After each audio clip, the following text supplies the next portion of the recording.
I'm going to present you an application of a machine learning approach to forecast cholera disease risk in coastal regions. So we did this application using space climate data records and clinical observations.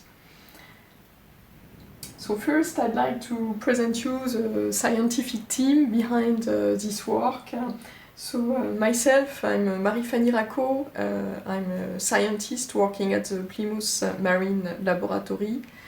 Amy Campbell, who is a European Space Agency young graduate trainee, and Stephen Gould, also at PML, machine learning expert, and Angus Lawrenson, who is a programmer at the Plymouth Marine Laboratory. So Amy and Stephen will later on present you as well, will explain to you some aspects on this work, especially some of the outcomes and some more information on machine learning. So cholera is a waterborne epidemic disease in humans that is caused by the bacterial pathogen Vibrio cholerae. The disease represents a major public health threat.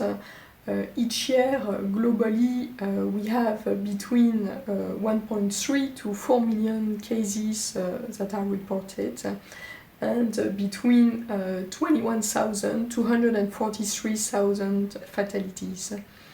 Just in the period 2010 to 2016, the World Health Organization reported cholera cases in 80 countries worldwide, with 43% of those cases were reported in the northern Indian Ocean region, which provide the location for this study.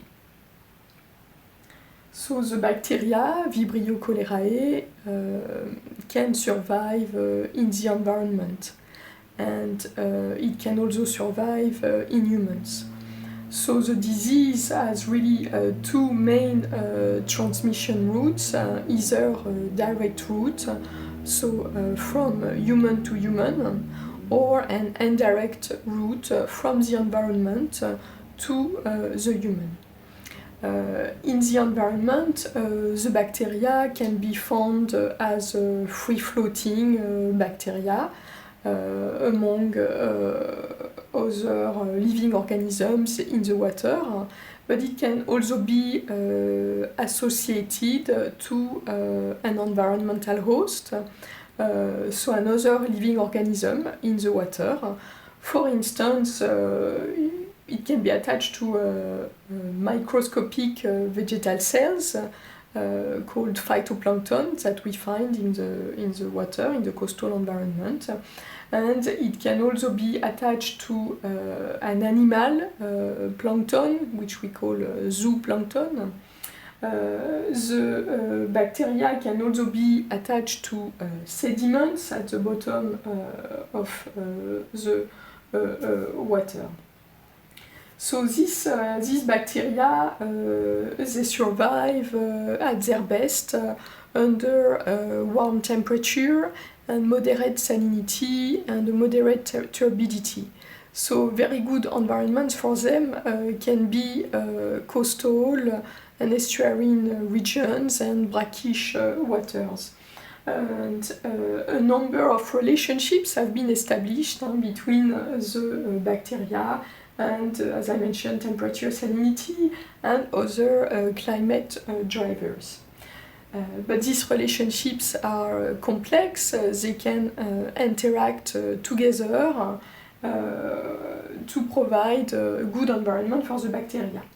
So with this knowledge from previous studies, based on this, then we looked at climate data records of, for instance, salinity, sea surface temperature, chlorophyll, which is a good indication of the abundance of phytoplankton in the water, and a number of other climate variables that we call ECVs, essential climate variables, and which can be observed from space. We also used epidemiological data of cholera outbreaks in coastal districts of India. We obtained this data from weekly epidemiological records that are published by the India Disease Surveillance Program, IDSP. And so, using this combination of space observations and clinical data, we tested a number of machine learning approaches, and we selected the random forest model, and we were able to produce cholera risk forecast in these coastal districts. So now Amy and Stephen will present you a little bit more details about the results that we were able to achieve, and a bit more about the choice of the model. Hi there, so I'm Amy Campbell and I was a young graduate trainee at ESA.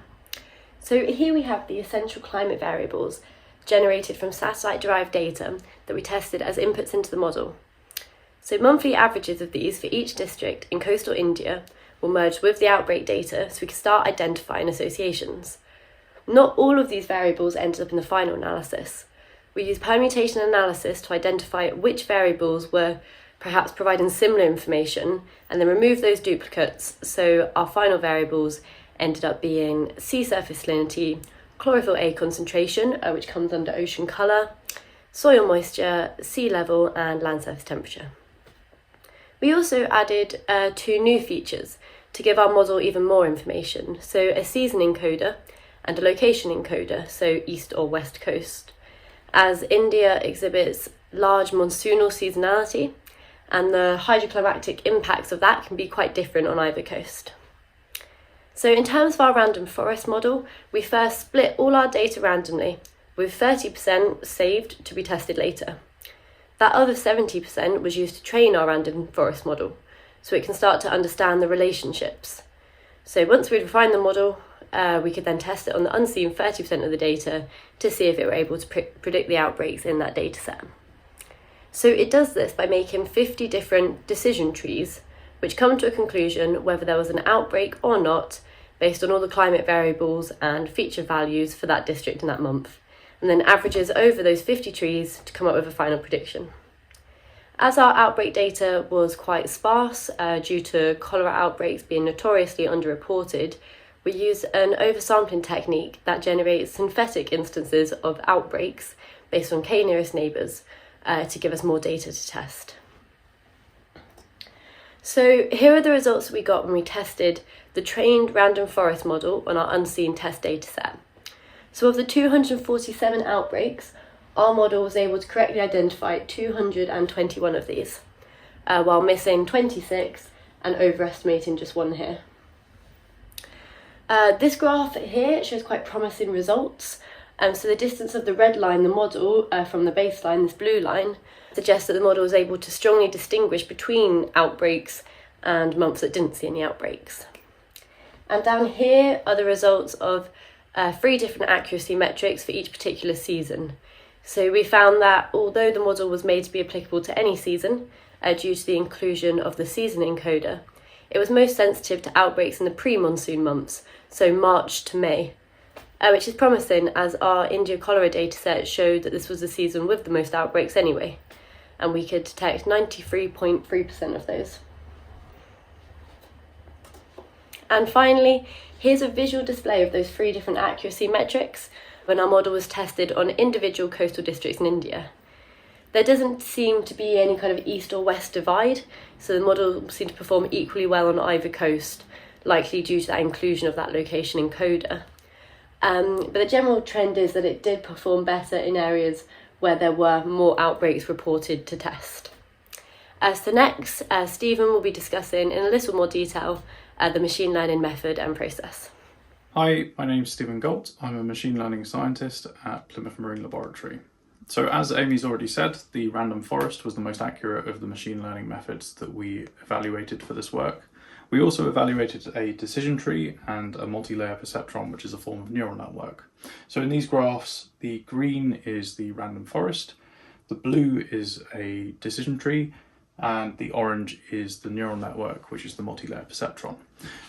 Both the decision tree and the random forest are vastly outperforming the neural network, and we think this is partially down to the size of the dataset. So in terms of cholera risk and cholera instances, this is quite a large dataset representing the whole of India.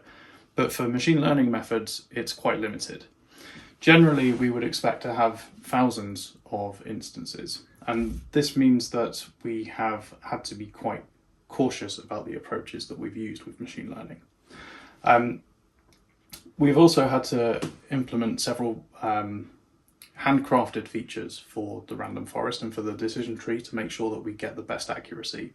And this means that currently this model is very specific to India, but with further work and further investigation, we could potentially reapply it to other areas in the world that have similar biomes or similar environmental parameters.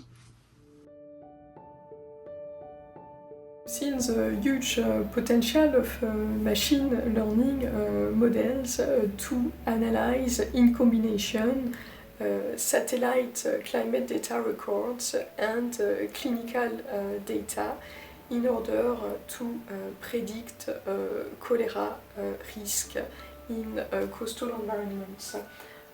What is essential in order to have good models with the best accuracy is to have a good training data sets, and so especially good epidemiological records from disease surveillance programs. In the future, we would like to explore the application of this model to other regions where cholera occurs, and to further improve the model, we would be looking to incorporate socio-economic data as well as other climate drivers and extreme events.